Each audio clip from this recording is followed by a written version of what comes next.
quelque chose qui est vraiment très très présent dans la création artistique contemporaine.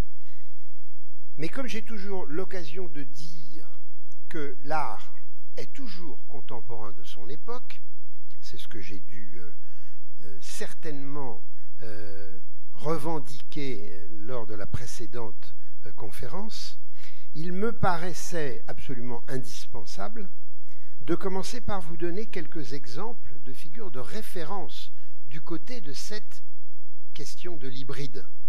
Donc, par exemple, vous voyez, au 5e siècle avant Jésus-Christ, un torse d'homme et une tête de bovidé, et ça donne la figure de Minotaure découverte à Myron.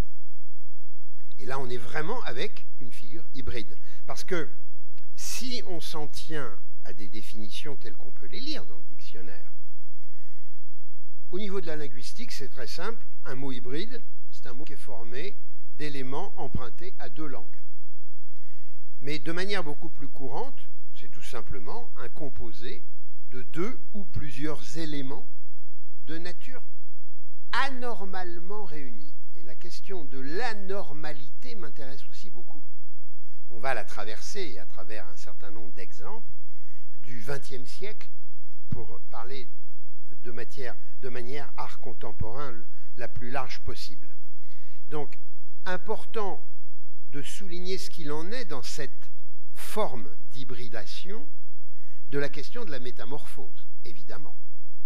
Et vous l'avez déjà largement, entre guillemets, consommé, toutes ces images magnifiques de l'Égypte ancienne, dont les divinités, que ce soit Anubis ou Horus, ont cette caractéristique d'hybride. Et on pourrait décliner encore quelques images de référence, parce que ça me paraissait important d'aller raccorder tout cela à la nuit des temps, en quelque sorte, avec par exemple cet Eros et le centaure, dans cette combinaison. La figure du centaure, elle est assez encore familière, je dirais. Il n'y a pas, ça fait déjà quand même longtemps, ça fait 90 ans par exemple, que Picasso a multiplié cette figure du Minotaure, ici dans une magnifique gravure intitulée Minotaure caressant de son mufle la main d'une dormeuse de 1933. L'un des artistes aujourd'hui déjà disparu, mais qui nous a donné peut-être l'une des plus célèbres figures minotaures modernes et contemporaines, c'est évidemment le sculpteur César, tel que vous pouvez la voir au carrefour de la rue du Cherche-Midi, à Paris. Mais il y a encore d'autres figures dans ces figures de référence. Il y a la figure du Sphinx, bien sûr. Et vous connaissez celle de la Sphinge, la figure féminine. Elle est notamment, ça c'est pour le plaisir de l'œil, hein, parce qu'il faut se faire plaisir dans ce genre d'exercice aussi, de rappeler par exemple, d'autant que tout le monde ne connaît pas Ferdinand Knopf, hein, c'est un Belge symboliste absolument essentiel qui fait ce tableau caractéristique de la question de l'hybride, le Sphinx ou la caresse de 1896. Et puis évidemment, on pourrait aller chercher des hybridations plus fantaisistes, faciles à trouver chez Jérôme Bosch, dans le fameux triptyque du Jardin des Délices. Ou bien encore, par exemple, pour rester sur des périodes lointaines, celle d'Arcimboldo. Hein, ces visages, ces figures allégoriques du printemps, de l'été, de l'automne et de l'hiver, avec évidemment toutes les caractéristiques, les grappes de raisin pour l'automne, etc.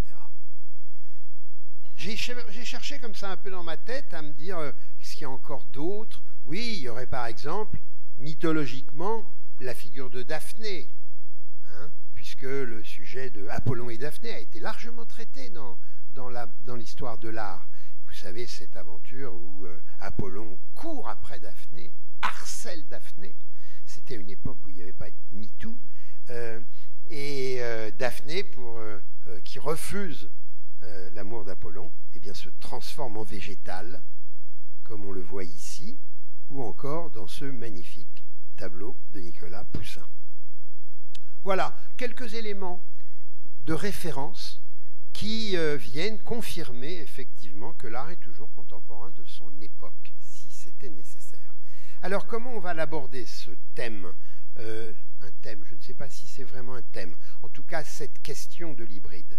Et insister sur le fait que finalement, c'est peut-être ce point-là de l'hybride qui fait que l'art contemporain est souvent polémique, comme on le verra d'ailleurs, parce que cette hybridation artistique parfois a conduit des artistes à des hybridations, j'allais dire, pour commencer, j'allais dire qui soulèvent le cœur. Oh, non, c'est pas possible. Ou alors des hybridations qu'on ne peut pas tolérer par le fait de mélanger des référents dont les valeurs sont à l'opposé l'un de l'autre. Donc c'est vraiment cela qui est porteur, je pense, et qui spécifie cette question de l'hybride. Alors, vous savez, en le préparant, ce propos ce soir, je me suis dit, mais je pourrais faire un cycle avec une conférence tous les 2 mois. Tellement c'est riche. Donc, moi, ce que je vais vous proposer, pour revenir sur un mot que je disais aimer beaucoup, c'est un florilège. C'est un florilège, c'est très subjectif, ça, puisque c'est moi qui vous le propose. Et je commencerai par une question qui est intéressante, c'est justement quand l'hybride en appelle à des matériaux composites. Parce que finalement, hybride, composite, éclectique, tout cela, on a envie de le mettre dans le même panier. Oui, à ceci près que les mots, s'ils existent, c'est qu'ils ont des désignations à l'origine qui sont très précis. Et d'ailleurs, l'hybris, puisque c'est la racine, l'hybris, en grec, c'est l'excès. Et si on voulait faire un peu savant, je pourrais vous dire que dans l'esprit grec, il y a 2 aspects, il y a moira et hybris. Et si vous abîmez, moira, c'est l'harmonie, et hybris, c'est l'inverse. On retrouve ça d'ailleurs, ça c'est quelque chose que j'aime beaucoup citer, parce que en ce qui me concerne, ça m'a beaucoup éclairé, ça m'a beaucoup aidé à comprendre certaines choses. Car au départ, des fois, il y a une réticence, et c'est complètement normal. Par exemple, je voudrais citer ici, je perds son nom évidemment, mais ça va peut-être me revenir aussitôt que je vais le prononcer, La naissance de la tragédie d'Emmanuel Kant de 1873. Dans cet ouvrage, il essaye de voir comment la création, en termes généraux, peut être structurée. Et il fait un partage immédiat entre harmonie, Apollon, tout ce qui est apollinien, et de l'autre côté, Dionysos, tout ce qui est débridé. Et certainement, l'hybride est du côté du dionysiaque. Donc, hybride et matériaux. Et puis, j'ai pensé au facteur cheval. Parce que c'est un cas de figure intéressant, quelqu'un qui n'était pas un esprit fortement cultivé, mais qui avait cette envie de créer, et qui a créé ce fameux palais idéal, en combinant des éléments naturels, de coquillages, de pierres, mais aussi des artefacts, puisqu'il y a des éléments qui sont faits en ciment, pour aboutir à une œuvre qui trouve une espèce d'unité. C'est ça qui est intéressant. Finalement, ça rejoint un peu l'hybridation telle que les botanistes, pardon. Je ne sais pas pourquoi je les emmenais du côté du sien. Les botanistes envisagent une hybridation. Pensons à toutes les pépinières que nous visitons toujours avec plaisir, où on vous dit ah ben ça a été une hybridation entre ceci et cela. Moi, je ne suis pas spécialiste, donc je ne m'aventurerai pas plus. En tout cas, voilà, il me semblait intéressant d'aller chercher cet exemple pour sauter à des exemples très différents, mais qu'est-ce que vous voulez? Quand je pense à la roue de bicyclette de Duchamp, je ne peux pas ne pas penser hybridation. Je ne peux pas penser hybride. Et je m'interroge, je me dis, mais au bout du compte, qu'est-ce que Duchamp cherchait? Qu'est-ce qui a gouverné le geste de Duchamp dans cette façon d'assemblage de deux éléments totalement qui n'ont rien à faire? Eh bien, lui-même le dit, j'aimais l'idée d'avoir une roue de bicyclette dans mon atelier. Il y en a qui aiment bien avoir un pot de fleurs. On ne peut pas le lui enlever, ça. Hein. Je prenais plaisir à la regarder, tout comme je prends plaisir à regarder les flammes danser dans une cheminée.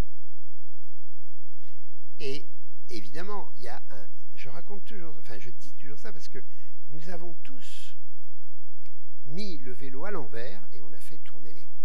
Et il y a quelque chose de fascinant. J'ai probablement, ajoute-t-il, et c'est le plus intéressant, accepté avec joie le mouvement de la roue comme un antidote du mouvement habituel de l'individu autour de l'objet sculpté. Et oui, une sculpture sans rond de bosse tourne autour, il renverse complètement les paradigmes. Donc vous voyez, c'est des ressentis de cette nature qui peuvent conduire des artistes à construire, à penser des œuvres. Par exemple, il en est une qui est très intéressante, conservée à Beaubourg, enfin je veux dire au Musée national d'art moderne, c'est dans le contexte dadaïste, une pièce qui est d'une modernité, d'une contemporanéité incroyable. L'esprit de notre temps. Ça a quand même 113 ans. Ouais, ça tient la route. Et cette tête mécanique donc, de Raoul Haussmann, figure capitale de Dada, est constituée d'une marotte de coiffeur en bois, d'un gobelet télescopique, d'un étui en cuir, d'un tuyau de pipe, d'un carton blanc portant le chiffre 22, d'un morceau de mètre de couturière, d'un double décimètre, d'un rouage de montre et d'un rouleau de caractère d'imprimerie. Et voilà comment cet artiste, en vain, donc dans une époque de fraîche modernité, nous propose cette figure de l'esprit de notre temps, avec tout ce que ça peut comporter d'interprétation allégorique ou symbolique.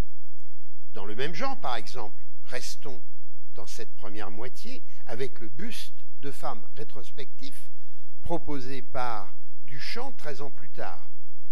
Porcelaine peinte sur laquelle il va ajouter des éléments comme le maïs, la petite statuette récupérée dans la boutique des goodies du Louvre, peut-être, je ne sais pas, mais qui représente, vous savez, les deux personnages du tableau de Millet, l'Angélus, et comment Dali nous propose ici une œuvre qui répond en quelque sorte à la forme d'injonction d'André Breton de créer des objets que les artistes voient en rêve.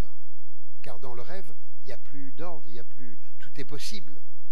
Donc, on est ici avec des œuvres que les surréalistes qualifiaient d'objets à fonctionnement symbolique. Dans cette même période, on pourrait prendre l'exemple de Constantin Brancusi.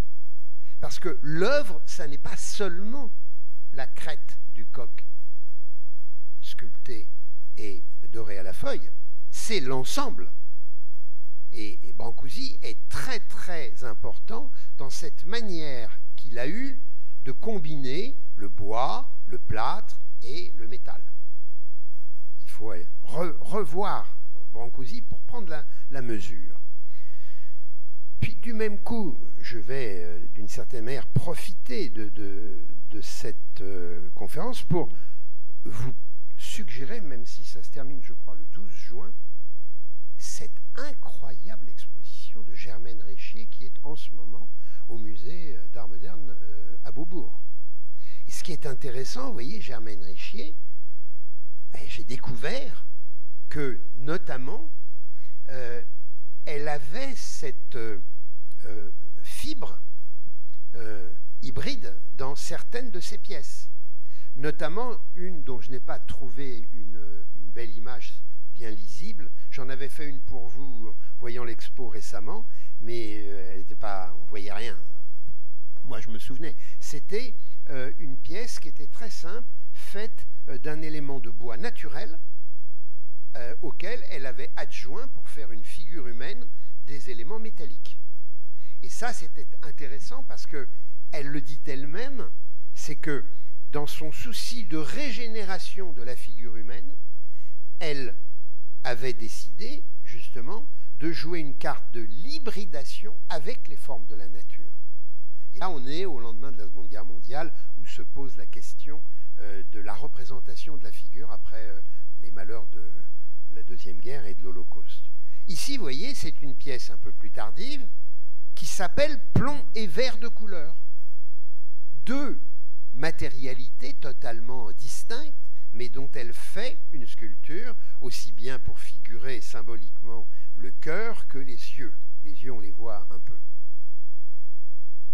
Alors, dans cette qualité, d'autant plus qu'elle était en quelque sorte son mentor, il faut aller voir César dans les années 50. Magnifique et passionnant César. Maître absolu de la sculpture métallique soudée avant de procéder aux compressions et aux expansions. L'œuvre de César est une œuvre absolument magnifique, qu'on ne connaît pas toujours d'ailleurs, mais sa fréquentation qu'il avait des casses automobiles, notamment à Villetaneuse dans le nord de Paris, eh bien, lui donnait l'occasion de récupérer toutes sortes d'objets pour en faire des sculptures, qu'elles soient animalières ou anthropomorphes, qui ont fait le grand succès de César avant donc qu'il devienne un autre artiste, parce que là on a encore affaire à l'homo faber, celui qui est presque plutôt un artisan qu'un artiste. Et puis après, évidemment, avec les compressions, il ne fait plus rien, il donne des ordres. Donc très intéressant cette façon donc d'hybridation par toutes sortes de déchets récupérés ici et là. Comme je vous l'ai dit, hein, on passe allègrement d'une époque, enfin de décennie à une autre. Je crois que c'est la façon dont je peux le mieux rendre compte de cet éclectisme. Et vous parlez ici, par exemple, de cette œuvre qui est très importante dans l'histoire de l'art, évidemment allemand, puisque Joseph Beuys est un Allemand. Joseph Beuys, lui, c'est un artiste, là aussi, ça peut prendre 3 heures hein, si on commence à parler de Joseph Beuys, très très important, qui a marqué énormément les esprits dans les générations des années 80-90. Un peu, là encore, aussi jouant comme mentor. Alors, Fechtstuhl, la chaise, Stuhl en allemand, fait la graisse. Tant qu'on ne sait pas que Joseph Beuys était pilote pendant la Deuxième Guerre mondiale de la Luftwaffe, que son avion a été abattu dans les steppes éloignées de la Mongolie, qu'il a été, heureusement pour lui, récupéré par une tribu de Tatars, qui l'ont soigné immédiatement avec 2 matériaux, la graisse animale et la couverture de feutre. Et tout le vocabulaire plastique de Beuys, eh bien vous retrouverez ça en permanence. Là, ce qui est intéressant, c'est cette conjonction entre cette masse graisseuse et la chaise de bois. La masse graisseuse, évidemment, c'est le corps. C'est notre corps. Donc vous voyez comment c'est une forme d'allégorie à la figure humaine, bien entendu. Dans une autre contrée qu'est l'Italie, où va se développer dans les années 60 un mouvement qu'on appelle l'arte povera, cette œuvre tient de l'hybride, puisqu'elle est constituée par Mario Merz, qui est un peu la figure paternelle de ce mouvement, d'une structure métallique qu'on ne voit pas, qui tient l'ensemble, de sacs plastiques transparents remplis d'argile, et d'une écriture en néon qui vient être empruntée au général Giap, celui qui, disons-le simplement, a fichu leur raclée aux Américains pendant la guerre du Vietnam, puisqu'ils l'ont perdu. Et ce qui est très intéressant, c'est comment Merz rassemble toutes ces données toutes ces données pour faire une œuvre qui devient emblématique de la notion, peut-être je serais tenté de dire, du vivant ou du vital, parce que cette phrase, en italien, si j'arrive à la retrouver vite dans ma tête, se il nemico si concentra perde terreno, se si disperse perde forza. Si l'ennemi se concentre, il perd du terrain, logique. S'il se disperse, il perd de la force. Et cette phrase, c'est celle du général Giap, mais qui est ici mis en œuvre dans cet igloo qui est au musée d'art moderne de Paris et qui est symbolique de cette question du vivant, du vital, d'une énergie originelle. D'autant que, évidemment, cette demi-sphère peut renvoyer à la planète, à un abri élémentaire, rudimentaire, comme on peut l'entendre. Dans cette famille de l'arte povera, j'irais volontiers, par exemple, chercher, pour parler de l'hybride, de cette pièce très étonnante qui est une peau de vache, plusieurs d'ailleurs, il y en a deux, avec résistance incandescente, et qui est datée de 68, comme vous le voyez, de l'artiste Gilberto Zorio. Et quand on prend le temps de s'informer de qu'est-ce que l'artiste a cherché à restituer dans cette... Ben, il parle de ce que les animaux sont des animaux qui dégagent de la chaleur. Les vaches, les moutons, tous là, on a tous été l'occasion de toucher, de caresser même une vache éventuellement. Eh bien oui, c'est très... il y a une chaleur. Et cette chaleur, il la restitue par l'incandescence. Dans un dispositif, évidemment, qui aussi met en question la nature de l'œuvre d'art, le statut de l'œuvre d'art. Imaginez de l'électrique incandescent dans un musée.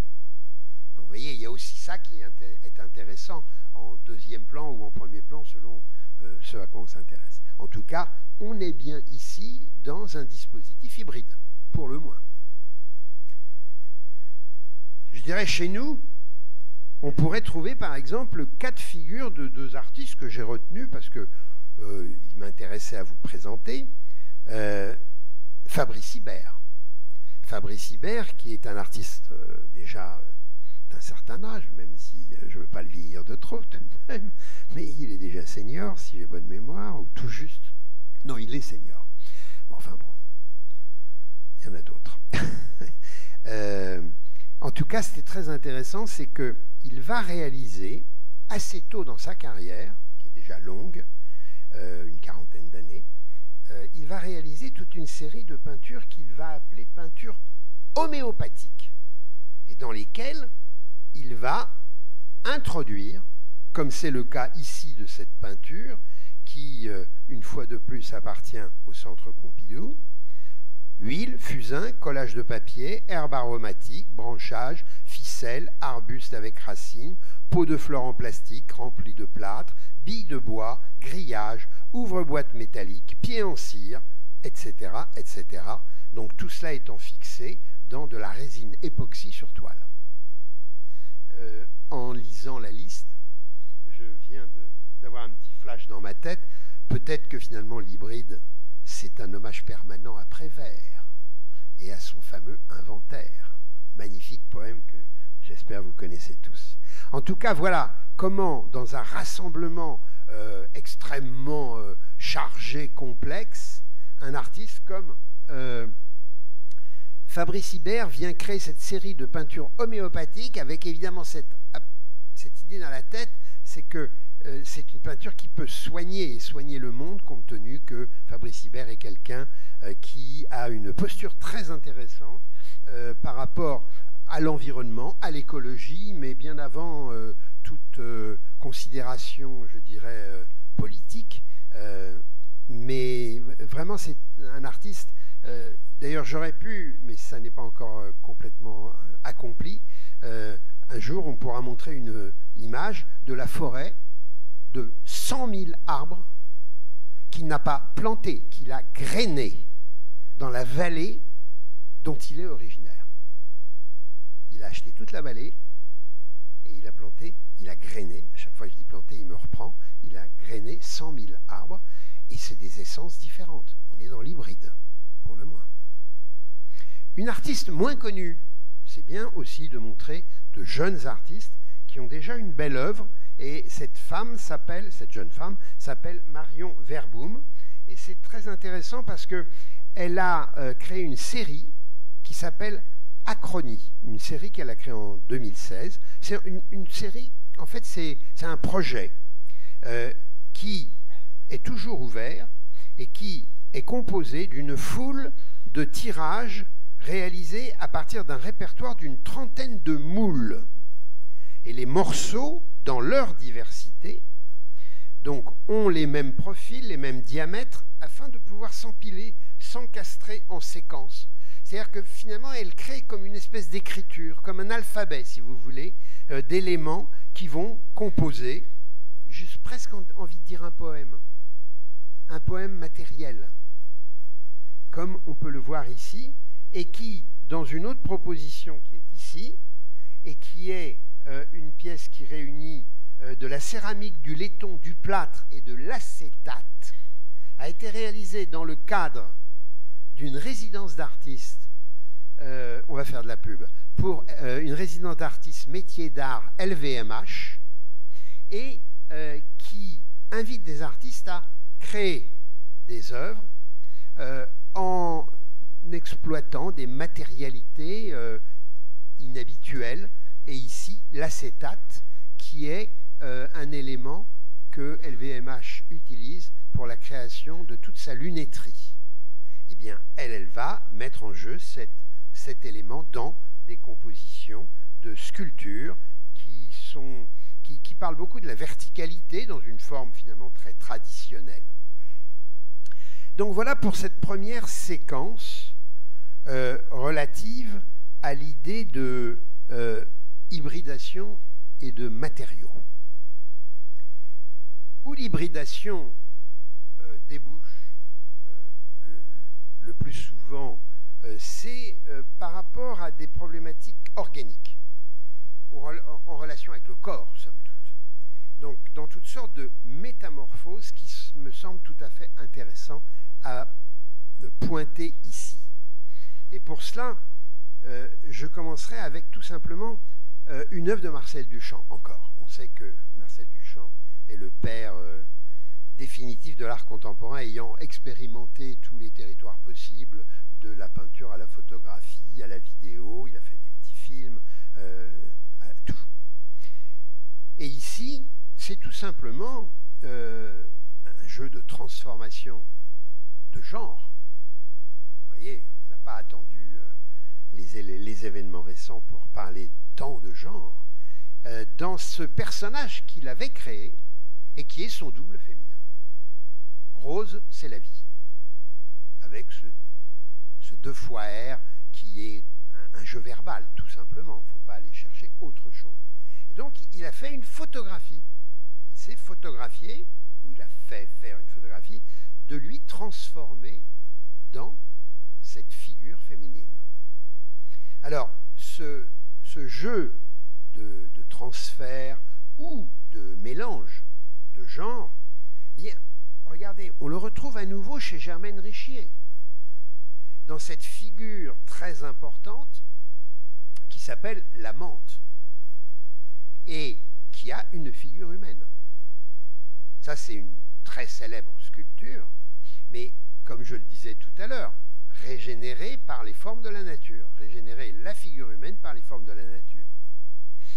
Ou bien alors régénérer des formes animales aussi, comme on peut le voir dans l'exposition à laquelle je faisais allusion et que vraiment, je vous encourage, parce que c'est presque une révélation. On connaissait Germaine Richier. Mais la Germaine Richier, notamment dans l'hybride, là j'avoue que je n'avais pas connaissance personnellement. Vous voyez ici ce cheval à 6 têtes grand. Donc c'est bien là le témoignage d'une préoccupation permanente dans la création contemporaine. Et pour rebondir sur l'image précédente de Marcel Duchamp, je ne peux pas ne pas aller chercher le travail que développe dans la deuxième moitié du XXe siècle cet artiste aujourd'hui décédé qui s'appelle Michel Journiac et qui notamment nous a laissé une performance tout à fait importante et alors qui avait fait beaucoup scandale, qui s'appelle Messe pour un corps, mais elle trouvait peut-être moins sa place ici. En revanche, là, c'est directement la question de l'hybride. Dans cette image qu'il va créer, où il nous donne la représentation photographique de son père et de sa père, vous voyez comme quoi je fais des hybridations verbales, moi, entre son père et sa mère sur le côté gauche, et puis lui-même dans la forme du père, dans l'apparence du père plutôt, et dans l'apparence de la mère. Et tout cela, évidemment, intitulé « Hommage à Freud ». Donc, vous voyez comme quoi, jusque dans la libido, l'hybridation, elle est présente. Voyons par exemple sur ce tempo, parce que cette question du genre, ou de se glisser dans la peau de l'autre, qui a d'ailleurs été, quand je pense à glisser dans la peau de l'autre, a été un moment très présent dans tous les collèges et dans tous les lycées. Rappelez-vous l'importance médiatique du jeu de rôle. On entendait parler tout le temps du jeu de rôle, sans doute par soit vos petits-enfants, vos enfants ou vos petits frères et sœurs, bien sûr. Donc, je ne pouvais pas ne pas me saisir de l'artiste américaine Cindy Sherman, dont tout le travail, depuis une quarantaine d'années, voire non, une cinquantaine d'années maintenant, elle a débuté dans les années 70, consiste à se saisir d'une image de référence culte, le tableau de la Fornarina de Raphaël, mondialement connu, et de se représenter sous les traits de la Fornarina, dans un jeu de rôle, mais qui est aussi celui de déguisement. Et quand je viens chercher le mot de déguisement, ben voilà, nous avons tous connu l'hybride. Nous sommes tous déguisés une fois, pour les uns en femmes, pour les autres en garçons. L'hybride est bien dans nos gènes quelque part. Vous voyez donc ici, donc l'œuvre de Cindy Sherman, c'est une œuvre photographique qui relève de ce jeu de se mettre dans la peau d'un autre. Ici, alors là j'ai choisi deux images qui sont des images relatives à des référents artistiques très forts, historiques évidemment, le Caravage, Raphaël, ici dans la figure du petit Bacchus malade, Cindy Sherman donc évidemment à droite de l'image. Alors, dans cette qualité-là de transformation et de métamorphose du corps, il y a une artiste que vous connaissez, je suppose, à peu près toutes et tous, et qui est Orlan. Alors, vous aurez déjà noté une chose, peut-être, que Orlan, on écrit toujours son nom en majuscule. Je dis ça parce que c'est assez amusant. Vous allez sur le site d'Orlan, il y aura marqué Orlan, et il y a marqué « s'écrit toujours avec des majuscules ». Alors, je connais bien l'artiste, je n'ai pas eu encore l'occasion de lui poser la question, parce que moi, c'est tellement naturel d'écrire Orlan avec majuscules, mais j'aimerais qu'elle me donne la réponse. Elle a dû la donner déjà, mais je ne l'ai pas en tête. En tout cas, moi, je ne l'ai pas. Alors, le travail d'Orlan, c'est un travail, je dirais, de longue haleine dans cette problématique de l'hybridation, puisque, vous devez le savoir, c'est quelqu'un qui a subi des opérations pour, notamment, au-dessus des arcades sourcilières, s'être mis des implants qui gonflent complètement, justement, le dessus des arcades. Donc ça, c'est permanent. On le voit là, par exemple, dans cette image. Mais aussi, faisant appel à toutes sortes de cultures, et souvent des cultures qui sont bien éloignées des nôtres, va faire ce travail qu'elle appelle défiguration, c'est en anglais là, défiguration, refiguration, auto-hybridation précolombienne pour celle-ci. Donc s'appuyant sur des modèles qui sont véritablement existants. Ou bien ici, Si, c'est un travail qui existe depuis déjà au moins une vingtaine d'années et qui perdure en permanence. Elle le développe. Donc, voilà des cas de figure qui ne sont pas loin de nous rapprocher de Duchamp. En revanche, on va retrouver par exemple la question de l'hybride dans la transformation des corps, comme par exemple la très célèbre Louise Bourgeois nous propose ici le mot, une sculpture qui s'appelle hystérique. Alors, il me semble bien, je n'ai pas plus, je ne voudrais pas dire de bêtises, mais je crois bien que dans son étymologie, hystérique vient de hybris. J'ai regardé, hein, mais ça m'a échappé, je ne l'ai pas pris en note. Ça devait être dans le train, dans mes circulations toutes récentes. Parce que ça, je me suis posé la question. Et en fait, oui, je suis sûr de ce que j'annonce, mais il faudrait le vérifier. En tout cas, voilà, à sa manière, elle qui a traversé toutes sortes de difficultés dans son enfance, notamment.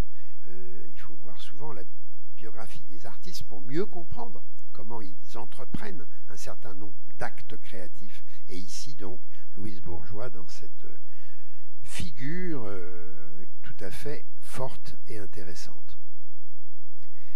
Il y a un couple d'Anglais qui nous offre une proposition artistique qui est très très dure et qui rejoint ce que je disais tout à l'heure, comment parfois dans ces excès cela devient complètement intolérable. Je ne vous ai choisi que deux images, je dirais, relativement calmes, parce que je vais vous le dire verbalement, vous l'imaginerez comme vous voulez, mais ce sont deux frères qui ont multiplié ce type de figure hybride, un peu siamoise, mais alors multipliée par, et qui sont souvent des... Alors, ils s'en sont pris beaucoup à ces figures de mannequins qu'on voit dans les vitrines, mannequins en cire, dans des installations et des compositions et des transformations anatomiques, notamment avec, à la place du nez, un phallus masculin. Enfin, un phallus d'ailleurs, tout simplement. Donc, jouant beaucoup sur une dimension érotique très forte et très violente. Très violente. Donc, on peut comprendre qu'à ce moment-là, il y ait des retenues à l'égard de l'art contemporain via ces manières d'hybridation. Je n'ai retenu ici que deux images, déjà assez bien fortes et enlevées, comme ce zygotique, ou bien encore ces deux figures siamoises assez terribles. Pour rester sur un vecteur d'artefact, n'oublions jamais qu'une œuvre d'art, c'est un artefact. Une œuvre d'art est artificielle. Ça n'a pas poussé quelque part, c'est le produit de la pensée d'un artiste. Je voudrais vous montrer le travail, par exemple, de cet artiste d'origine néerlandaise, Berlinde de Brucker, qui ici réalise cette figure de femme nue, dont la chevelure, donc, qui est faite de crins de cheval, couvre le visage, le devant du corps, évoquant la martyre chrétienne Agnès de Rome, dont il est dit que Dieu avait fait pousser miraculeusement sa chevelure afin qu'elle couvre sa nudité. Ou le travail de Berlinde de Brucker, qui est un très puissant travail, nous interpelle, peut-être nous remue, et là je reviens, je profite pour radoter, et je n'hésite jamais à radoter. Finalement, qu'est-ce que l'on peut attendre d'une œuvre d'art, sinon que de son expérience, on n'en sorte pas indemne. Si une œuvre d'art, son expérience ne nous fait rien, c'est qu'elle n'est pas intéressante. Je ferme le radotage. Donc, c'est des sculptures qui en appellent soit des matériaux naturels, crin de cheval, soit des matériaux de résine, de cire. Alors, résine artificielle ou cire naturelle. Donc, il y a quelque chose de l'incarné dans ces figures qui ne peuvent pas ne pas nous interpeller, voire nous attirer, et de toutes les manières, de nous marquer dans la tête. C'est là où je dis, elle ne nous laisse pas indemne. Elle apporte un supplément de quelque chose. Chacun le quelque chose le mettra là où il le voudra, mais qui nous augmente.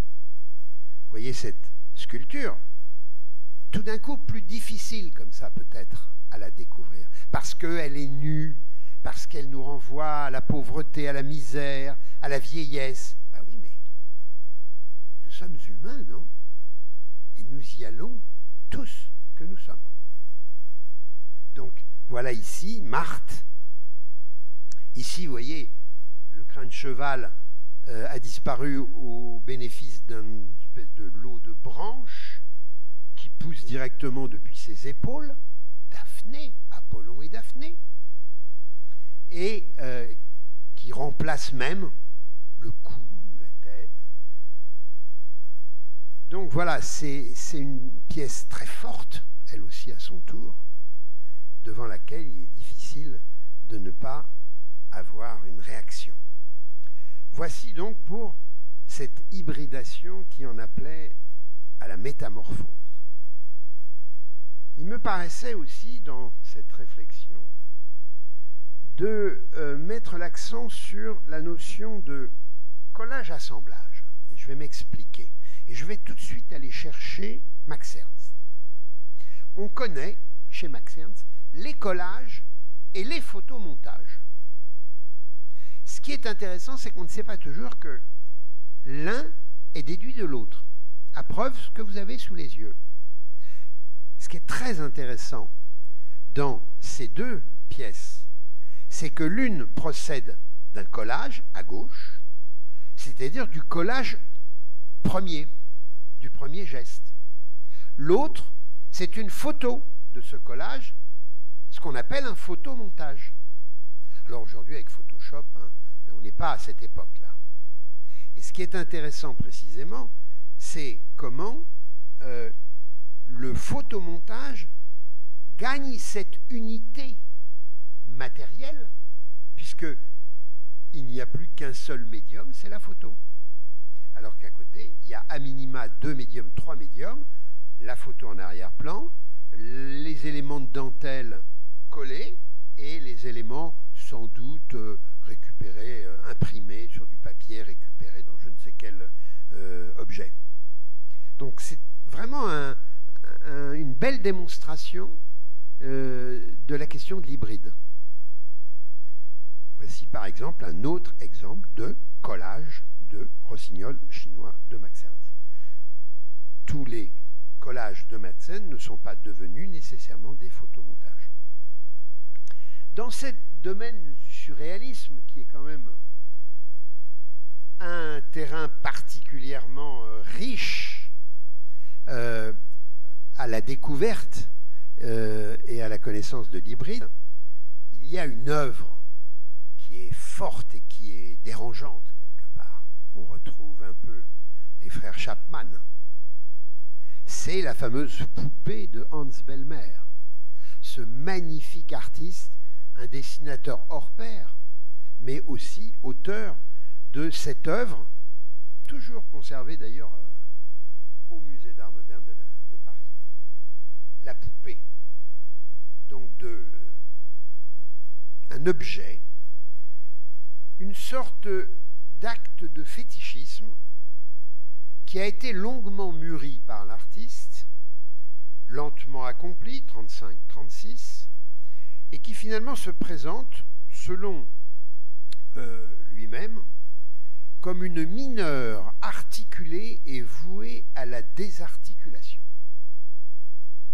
Alors, dans la psyché de Hans Bellmer, c'est quelque chose qui ressortirait de la rêverie d'un corps de femme indéfiniment permutable, une sculpture qui est conçue comme un exorcisme, ni plus ni moins, quant à toutes sortes de tendances plus ou moins sadiques qui sont incluses dans un goût sexuel que d'ailleurs Bellmer commentera dans de très très beaux poèmes. Donc une aventure créatrice, pour le moins singulière, éminemment schizophrénique et totalement inédite. Pour l'histoire, elle est toujours intéressante. C'est suite à une représentation des contes d'Hoffmann que Bellmer a découvert le personnage de la poupée Olympia et rêve à son tour, il le dit, de réaliser une fille artificielle aux possibilités anatomiques capables de rephysiologer les vestiges de la passion jusqu'à inventer des désirs. Vous voyez que là, on est en pleine analyse freudienne, disons-le, et que cet objet est un objet très fort, très puissant, dont il a décliné notamment toutes sortes de situations, comme ici, sous la forme d'éléments photographiques. Et travailler c'était en noir et blanc, et puis ensuite travailler avec, je ne sais plus quel objet quel colorant, voilà, c'est ça que je cherchais. Dans cette rubrique l'hybridation, collage, assemblage, j'aime bien faire découvrir cette œuvre. Elle est très importante et elle me permet de resituer peut-être certains points de l'histoire de l'art contemporain. Vous l'avez peut-être déjà lu, donc c'est un collage de l'artiste anglais Richard Hamilton, dont le titre est tellement long que je l'ai pas, il est plus long, il n'est pas énorme. Qu'est-ce qui rend nos appartements aujourd'hui si singuliers, si agréables?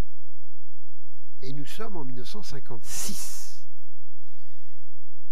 Il y a à cette époque une exposition dont je suis très malheureux de penser qu'on n'en parle pas assez.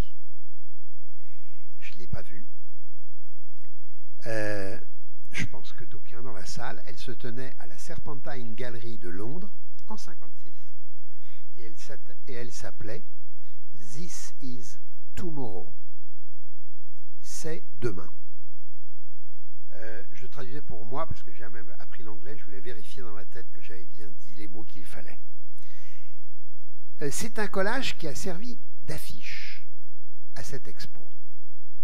Et elle est intéressante dans cette qualité de l'hybride. Parce que ce collage, c'est un petit collage, hein, il représente un peu tous les éléments de l'avenir, qui sont quelquefois déjà un peu présents. Si je pense par exemple au poste de télévision avec la speakerine qui est en train de téléphoner avec un combiné en bakélite noir. Aujourd'hui, il n'y aurait plus de fil, hein, ce serait un peu portable. Les deux figures, évidemment, héroïques des bodybuilders, d'une part du bodybuilder et de la pin-up, et puis l'objet qu'il tient, sur laquelle il y a marqué pop, est-ce vraiment une sucette géante ou bien une raquette de tennis? En tout cas, il y a marqué pop, abréviation de popular. Nous sommes là en Angleterre, en 1956, dans les prémices absolues de ce qui va devenir le pop art. Une exposition qui devait être passionnante.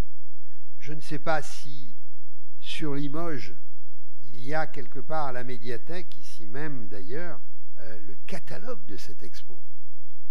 J'en doute.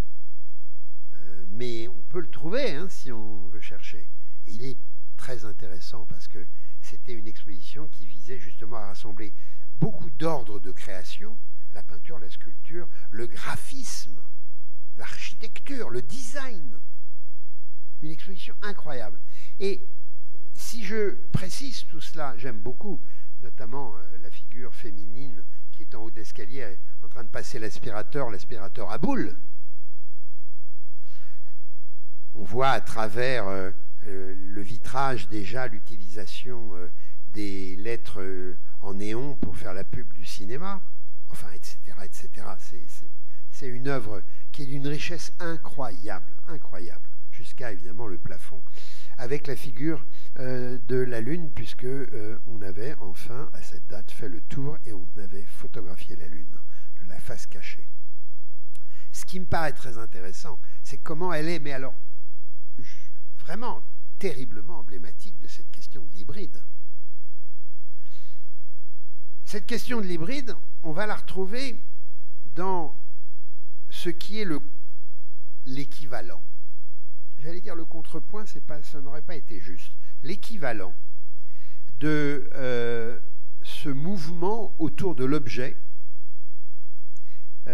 qui est le nouveau réalisme. Le nouveau réalisme, c'est un mouvement qui va être constitué par Pierre Restany, critique d'art, en 1960, mais qui en fait opère déjà depuis une dizaine d'années par la grâce d'un certain nombre d'artistes, dont César, Yves Klein, Armand, Vilglé, Gérard Deschamps, etc., etc., et Martial Reiss.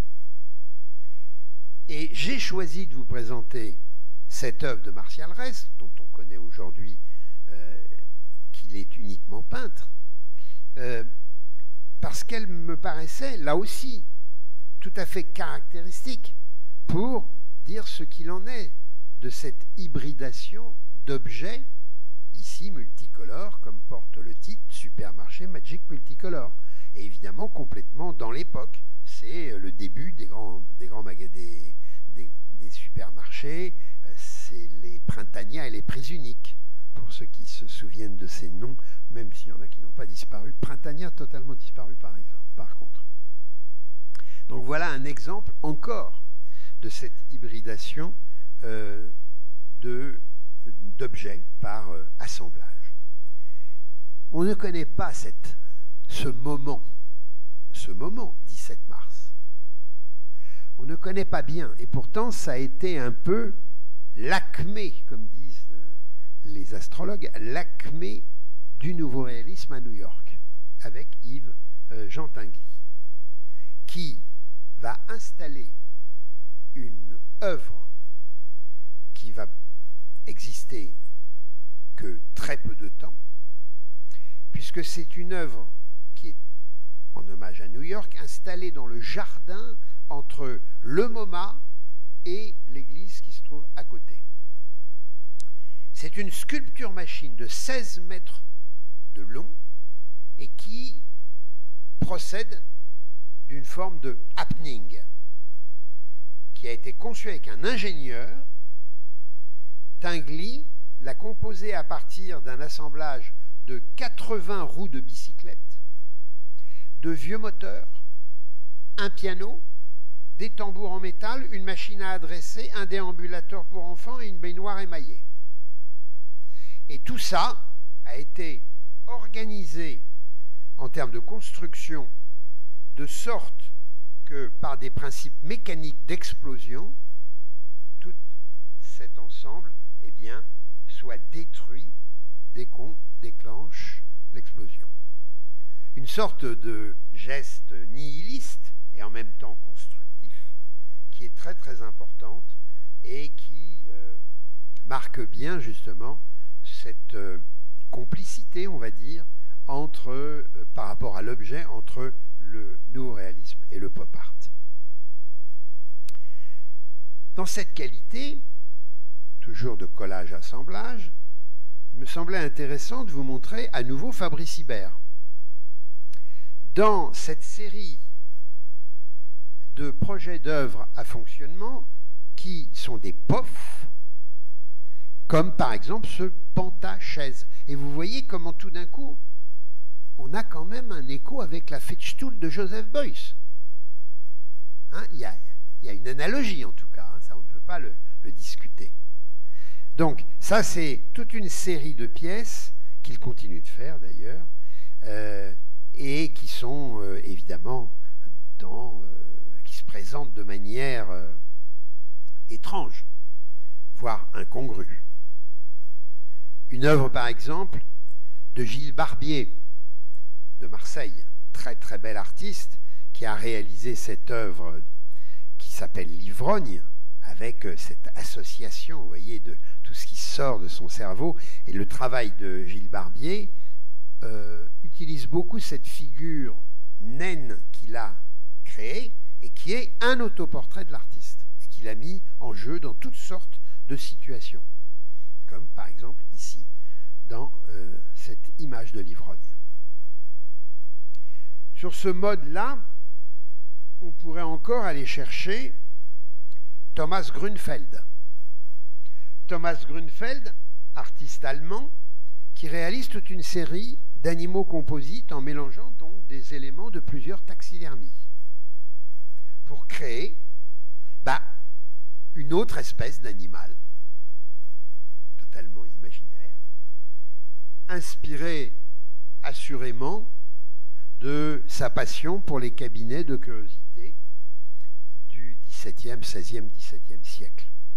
Vous pourriez d'ailleurs voir un ensemble d'œuvres de Thomas Grünfeld au château de Waron, dans les Deux-Sèvres, un peu au-dessus de chez vous.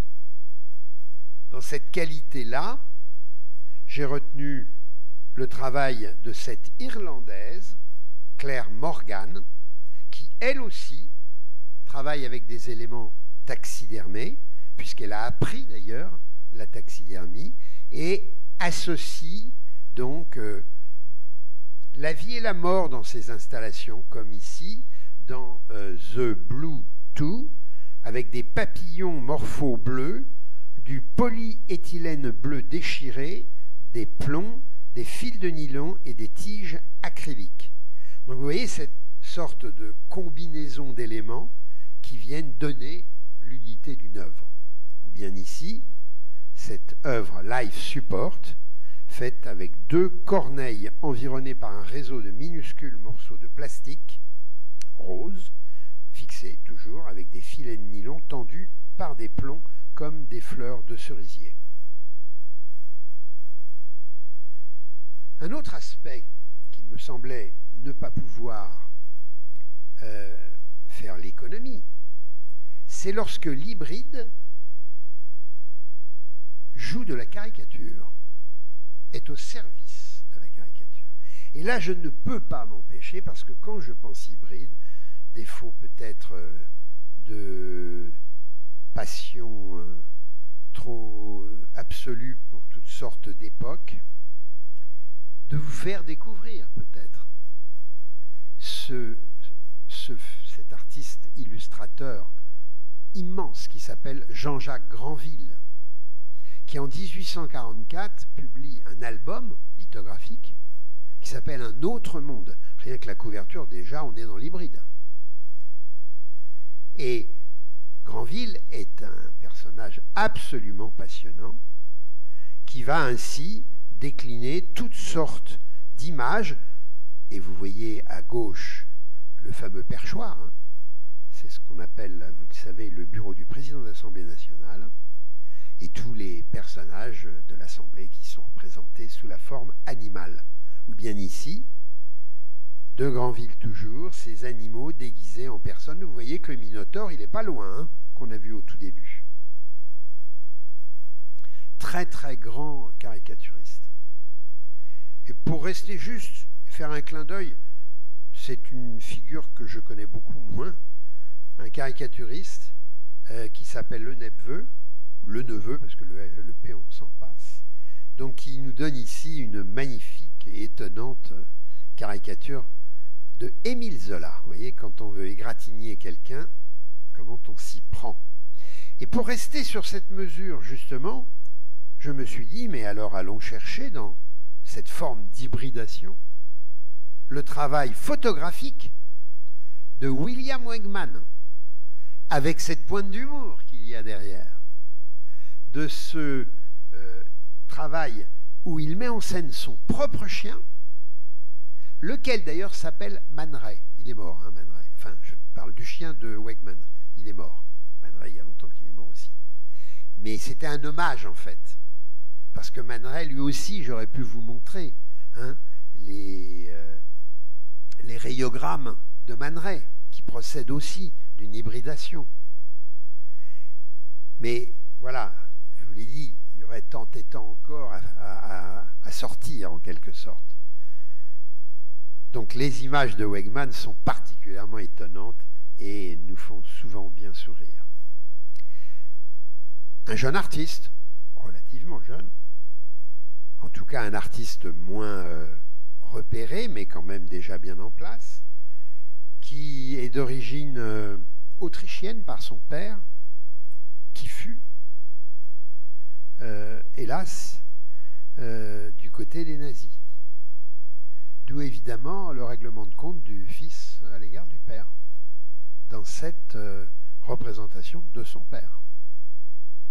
Mais ça n'était pas qu'un acte gratuit, parce que toute son iconographie est fondée sur ce jeu d'hybridation animalière, comme par exemple ici, réunis autour de ce billard, on se partage le monde, les gens de pouvoir.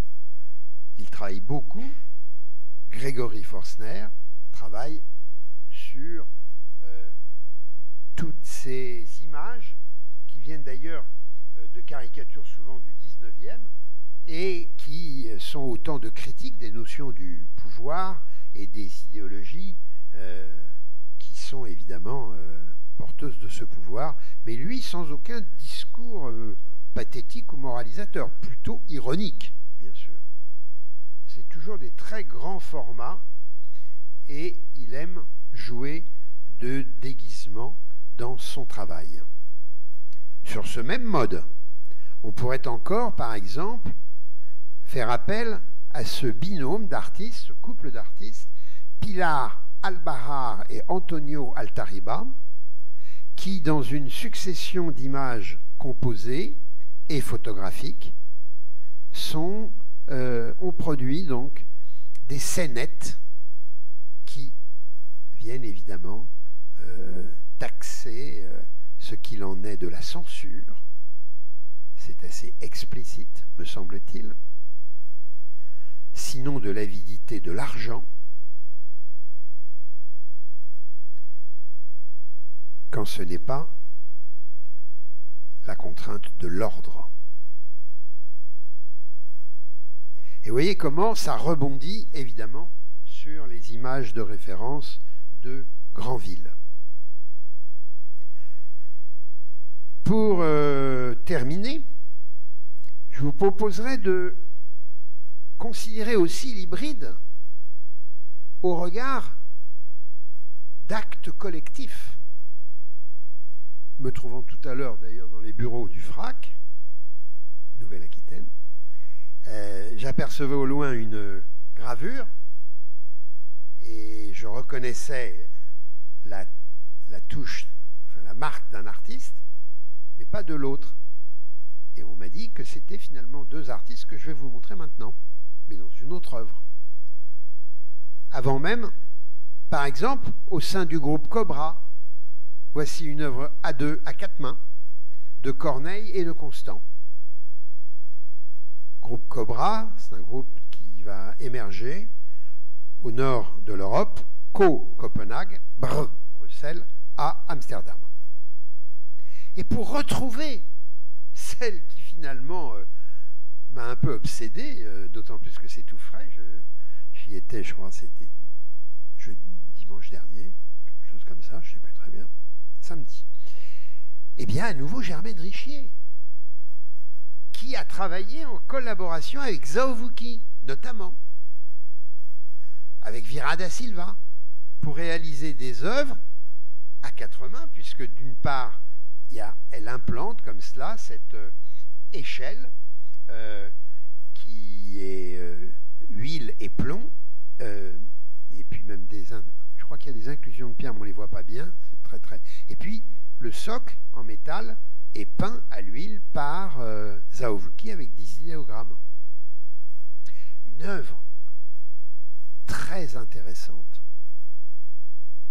que je veux absolument vous faire partager parce qu'on ne la connaît pas bien. Je suis en train de rechercher. Je n'ai pas pris de note, je crois. Non.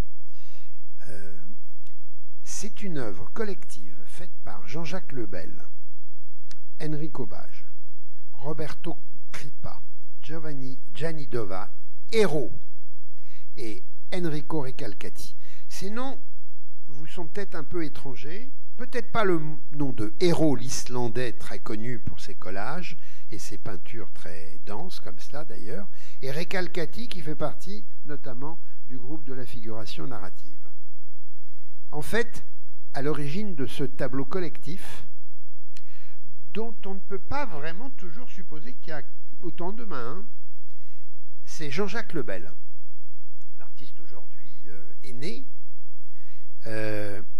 qui a été particulièrement bouleversé par les tortures qu'avait subies Jamila, je ne vais pas retrouver son nom de famille, une militante pro-FLN pendant la guerre d'Algérie et qui a été honteusement martyrisée, violentée, violée par les troupes françaises. Il y a tout un procès, elle a été emprisonnée, réhabilitée, etc. Et voilà, Lebel a invité tous ses amis qui sont là à réaliser une fresque collective. On ne voit pas si tout en haut à gauche, vous arrivez peut-être à deviner les jambes écartées de la femme, puisqu'elle a même souffert du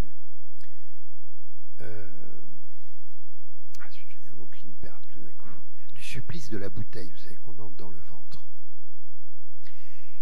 Bref, c'est une œuvre extrêmement puissante qui a été montrée dans une exposition intitulée Anti-procès à Milan en 1961, qui a été fermée par la préfecture italienne.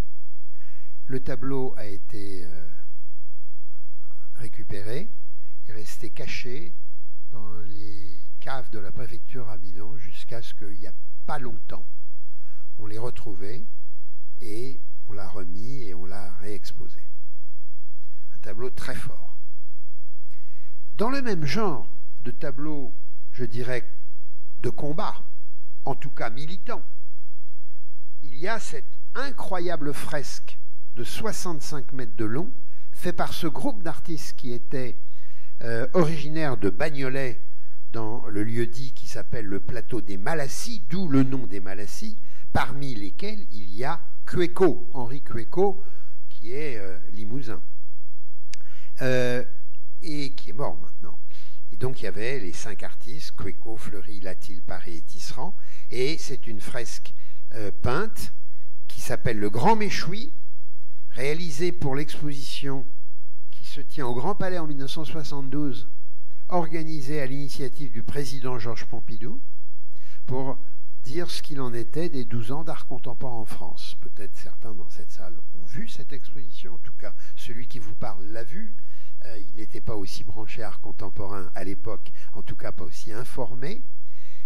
Malheureusement, je n'ai pas été au vernissage parce que je n'étais pas invité, mais ça a fait scandale puisque ça a été le lieu d'affrontement avec les policiers, compte tenu qu'il y a eu des manifs avec un groupe d'artistes anarchistes, etc. Enfin, très compliqué. Et par soutien des artistes violentés par les forces publiques, comme on dit, eh bien, les Malassis ont décroché leurs œuvres et on peut voir on peut retrouver plein d'articles là-dessus, évidemment. Une exposition, je dirais presque la dernière en date, qui a fait scandale, et comme j'ajoute toujours, hélas, l'art contemporain ne fait plus beaucoup de scandale, parce que à force, peut-être, le regard public s'est habitué. En tout cas, voilà une pièce qui est très importante, conservée au musée à Dole, dans le Jura. Ici, voilà une pièce de deux artistes de la figuration libre, François Boiron et Hervé Dirosa. C'est justement une gravure de Boiron et Dirosa qui se trouve accrochée dans les bureaux du FRAC que je regardais de loin tout à l'heure. C'est une période où effectivement tous ces jeunes mousquetaires de la figuration libre, Boiron, Dirosa, Blanchard, Combas, ont parfois mené des actions collectives. J'ai cherché vainement une image que je sais exister sur un thème napoléonien fait par les 4 artistes et je ne l'ai pas trouvé sur Internet. Il faudra que je me renseigne auprès d'eux-mêmes pour en avoir une image dans mes archives et pouvoir l'utiliser quand je le veux. Donc, voilà à nouveau ce travail à 4 mains, comme on peut le trouver en ce moment à la Fondation Louis Vuitton, avec l'exposition Basquiat-Warhol, qui nous montre toute une série d'œuvres faites par ces deux artistes. Donc, on le comprend vite ici. D'abord, Warhol qui vient faire un travail, je dirais, très sérigraphié et imprimé, Arm and Hammer, et puis Basquiat qui vient par-dessus intervenir pour réaliser cette pièce, comme il y en a d'ailleurs beaucoup, effectivement, dans cette exposition.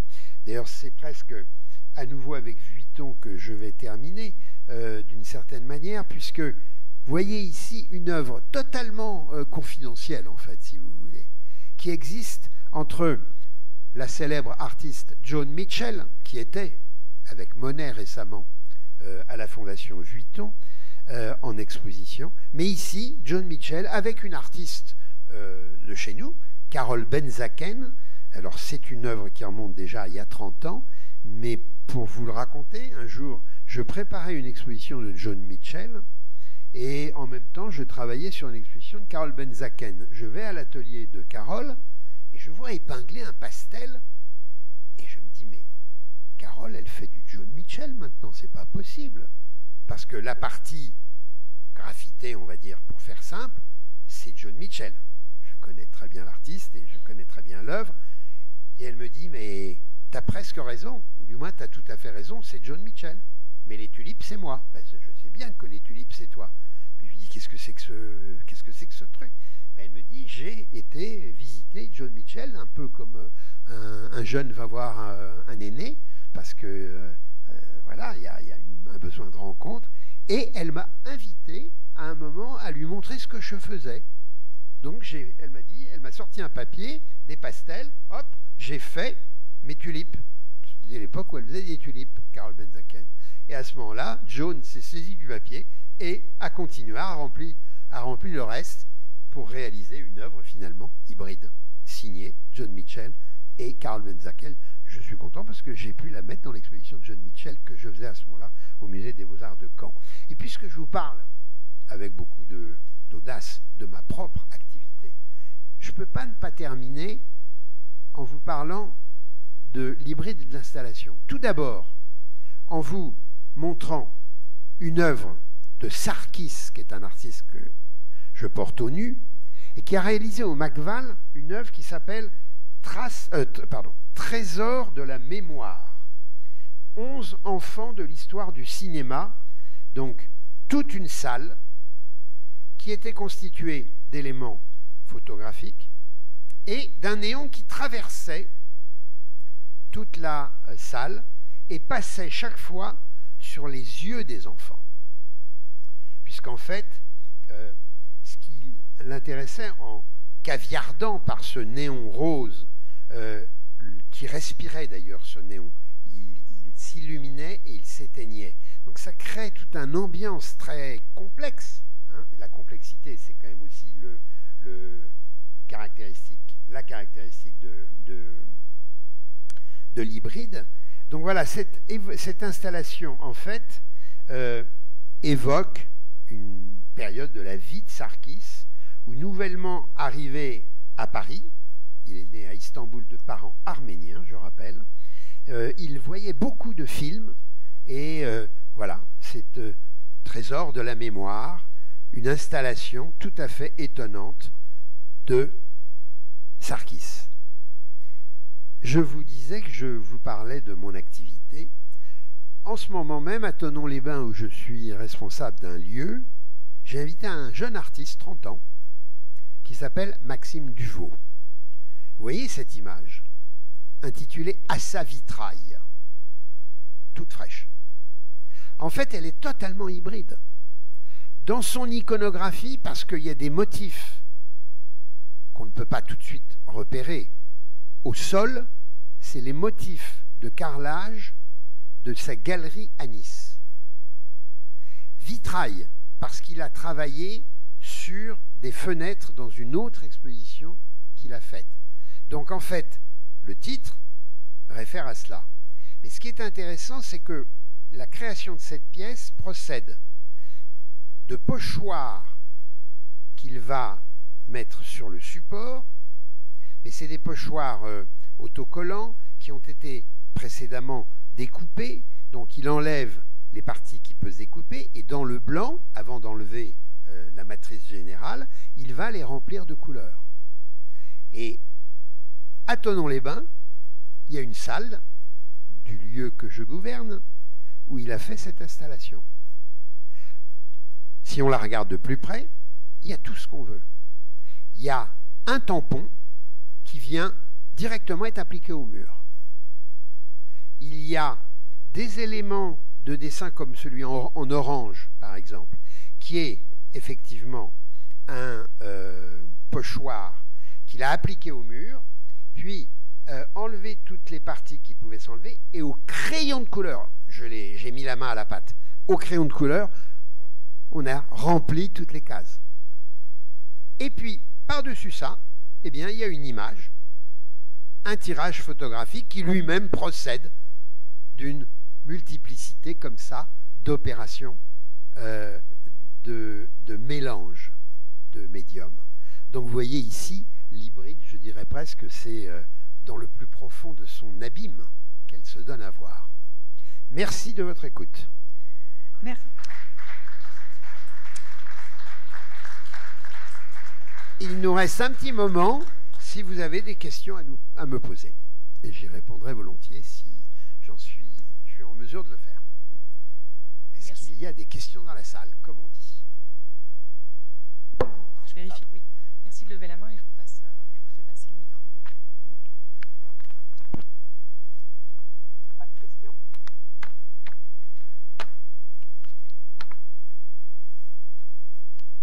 Non, peut-être en tout cas, Philippe, déjà, sans vous poser de questions directement, mais vous remercier de ce voyage, certes subjectif, mais passionnant, cette porte d'entrée dans l'histoire de l'art. Et je vous remercie parce que c'est aussi une porte d'entrée dans nos collections passionnantes. C'est-à-dire que certains d'entre vous qui connaissent bien les collections du FRAC Artothèque auront, alors je vais citer en vrac, hein, et je vais en oublier, mais Michel Journiac dans la collection du FRAC, un magnifique ensemble de Richard Hamilton avec une pièce contemporaine du collage que vous avez montré et extrêmement importante dans notre collection, et bien entendu William Wegman. Et après, dans les collections de l'Artothèque, Corneille, s'il faut démarrer par le groupe Cobra, mais aussi des œuvres de Jean Tinguely, des gravures, et tout le groupe de la figuration narrative, Cueco, bien évidemment, qu'on connaît tous, et la figuration libre, où il y a un grand ensemble. Alors, en terminant sur l'artiste que vous avez proposé, je ne peux m'empêcher quand même de citer dans nos collections les merveilleux ensembles des collages de Jacques Villéglet, qui sont très rares et qu'on a eu le bonheur de collectionner sur beaucoup d'années. Et on est très heureux d'avoir ces ensembles exceptionnels qui sont aussi exceptionnellement prêtés aux particuliers. Est-ce que l'évocation de ces artistes a évoqué quelques questions, puisqu'on a encore quelques minutes avec, avec Philippe Piguet, qui va partir dans à peu près 20 minutes. Pas d'inquiétude pour mon train. Mais Catherine, puisque vous parlez de Villéglet, j'aurais pu en effet mettre Villéglet. Alors, à la retenue, par rapport à l'hybride, hein, oui. Un artiste avec lequel j'ai fait énormément de choses, énormément. Et il me manque beaucoup depuis le mois de juin dernier, où il est parti à 96 ans, il avait bien le droit. J'aurais par rapport à cela, oui, c'est une hybridation, les affiches lacérées, mais c'est une hybridation récupérée telle quelle. Ce n'est pas une hybridation faite par lui, d'autant plus qu'il faut toujours le préciser parce qu'on entend quelques erreurs à ce sujet. Jacques Viglet, donc, qui travaillait sur l'image que la ville lui proposait, donc il s'appropriait les panneaux publicitaires qui étaient entassés d'images, enfin d'affiches les unes sur les autres, lesquelles avaient été bousculées par le temps, déchirées, lacérées, affiches lacérées anonymes. Il les récupérait et il se contentait de les mettre sur un châssis, sur une toile, marouflé sur toile. Jamais il ne touchait à un élément de l'affiche. Pour, par exemple, une harmonie. Jamais il a enlevé un morceau. Donc c'est une hybridation, oui, parce qu'il y a plein de couches qui arrivaient. Il y avait des heures d'images très intéressantes, mais ce n'est pas une hybridation faite par lui. C'est ça que je voulais dire, simplement. Alors, loin de moi l'idée de polémiquer, Philippe. Non, c'est pas polémiquer. Non, c'est pas polémiquer, mais c'est enrichir un petit peu peut-être. Je n'y ai pas pensé, c'est pour ça que j'intervenais. C'est que j'avais en tête, moi, justement, les œuvres en collection, et notamment le calendrier 2013 réalisé chez Jean Cesser, où là, il y a une forme d'hybridation, puisqu'il y a les collages, des morceaux d'affiches récupérés, et il y a un système de tampons qui vient s'appliquer par-dessus et où il va appliquer un dessin qui fait office avec c'est pas un tampon, c'est sérigraphie et tampon, qui fait référence à des événements de l'année 2013. Et qui va provoquer à la fois un télescopage plastique dans les matériaux et dans le matériau plastique, et aussi un télescopage, je dirais, visuel et mémoriel de cette année 2013 et des événements qui sont succédés. Et c'est une pièce qu'on affectionne particulièrement. Mais comme je ne la connais pas, cette pièce-là, alors on vous la montrera avec grand plaisir. L'œuvre de Viglet est très très riche, très dense. Celle-là, je ne la connaissais pas, mais là, je comprends effectivement que vous parliez d'hybridation. Hybridation par les techniques de l'imprimerie, si j'ai bien compris.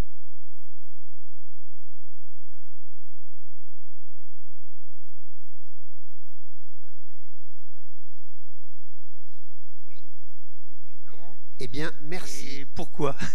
Oui, mais bien sûr. Alors, merci parce que je m'aperçois qu'il y a une chose que je voulais dire. Pardonnez-moi, je range un peu en même temps mes affaires. Hein. C'est pas que je sois... Il y a une chose que je voulais dire, et pourtant je l'avais mis sur un papier, et puis en fait, je n'ai pas dû le prendre, le papier. Je voulais aussi introduire ce propos par simplement vous indiquer que si vous regardez les cartels de beaucoup d'œuvres contemporaines aujourd'hui, il y a marqué technique mixte. Voilà la réponse. Sans doute, c'est là, effectivement, parce que moi, je suis très très sensible aux cartels. Et j'espère, et je m'amuse toujours à jouer un peu l'innocent total quand je vais voir une expo. Et j'aime savoir. Alors, j'aime pas qu'on me donne la dimension parce que je suis pas suffisamment. Ça va, hein, j'ai l'œuvre en face de moi. Je n'ai pas besoin de savoir qu'elle fait 12 ou 12,5. Mais par contre, j'aime bien savoir les techniques, j'aime bien savoir le titre, l'œuvre, le nom de l'artiste, tout ça, et même la date de l'artiste. Ça, c'est pour moi important. Et c'est vrai que cette expression technique mixte, ça fait longtemps qu'elle me trotte dans la tête et que je me dis, il faudrait peut-être qu'un jour, on fasse une histoire de l'art par les titres ou une histoire de l'art par les techniques. Et le fait de m'intéresser, enfin, d'être pas obsédé, mais de penser à technique mixte, vous avez vu le long libellé de l'œuvre de Fabrice Hibert qui n'en finit plus, inventaire à l'après-vert, comme je disais. Voilà, c'est intéressant, effectivement. Et puis, j'ai été très content quand je préparais cette expo parce que j'ai vu arriver dans un journal un compte-rendu de Germaine Richier. Et il y avait marqué les œuvres, les hybridations de Germaine Richier.